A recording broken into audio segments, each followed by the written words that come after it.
আমরা মাসুমের কাছ থেকে জেনেছি প্রায় 8টি থেকে 9টি হাদিসের মতো। তো ও মোটামুটি প্রায় 20টি হাদিসই পারে। এখন আমি আরেকজন ছোট নুরানি বিভাগের ছাত্র ভাইয়ের কাছে যাব, তার কাছ থেকে বাকি হাদিসগুলো আমরা শুনবো। তাহলে এ পর্যন্ত আপনারা আমাদের সাথেই থাকুন। ওর নাম কি? ইফাত। তোমার বাড়ি কোথায়? আমদাবাদ। আমদাবাদ। আচ্ছা বলো, এরপরের থেকে তুমি বলো। আল মুসলিমু মান সালিমাল মুসলিমুনা মিন লিসানিহি ওয়া ইয়াদি।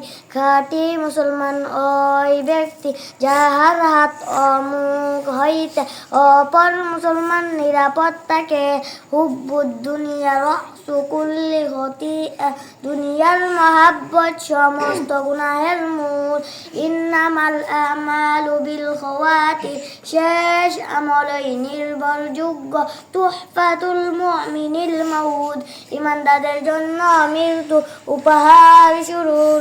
কাফা বিল মারই কাযিবান আন ইউহাদ্দিসা বিকুল্লি মা সামিআ।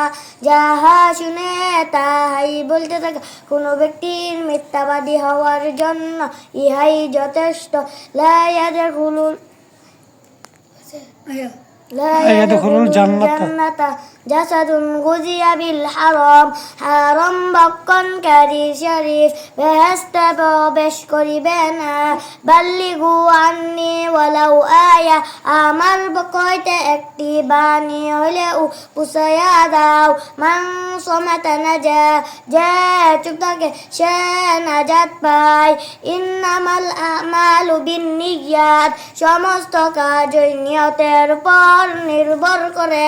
লা ইয়াদখুলুল জান্নাতা কত্তাত। চোরখুর বেহেশতে প্রবেশ করিবে না। মাশাআল্লাহ, তারা প্রত্যেকেই অনেক সুন্দর করে এই 20টি হাদিস আমাদেরকে শুনিয়েছে। তারা সবাই কিন্তু এই 20টি হাদিস মানে বলতে পারে। হ্যাঁ, কিন্তু আমি তাদের প্রত্যেকের কাছ থেকে 4টি 5টি করে হাদিস নিলাম, একটু দেখলাম তারা পড়াশোনায় কতটুকু মনোযোগী এবং এই মাদ্রাসায় কী রকম পড়াশোনা করে এটা আমি বুঝতে পারলাম। তো সুপ্রিয় দর্শক শ্রোতা, আসলে শিক্ষা প্রতিষ্ঠান যেরকমই হোক না কেন, উস্তাদ যদি ঠিক থাকে, ছাত্রছাত্রীরা অবশ্যই তারা ভালো কিছু করতে পারে। সব কিছুই নির্ভর করে শিক্ষক এবং ছাত্রের মধ্যে। তো যাই হোক, সবাই তাদের জন্য দোয়া করবেন ভবিষ্যতে যেন তারা বড় হতে পারে, বড় হয়ে মানুষের সেবায় নিয়োজিত হতে পারে, তারা তাদের স্বপ্ন পূরণ করতে পারে। সবাই তাদের জন্য দোয়া করবেন। ধন্যবাদ। আসসালামু আলাইকুম।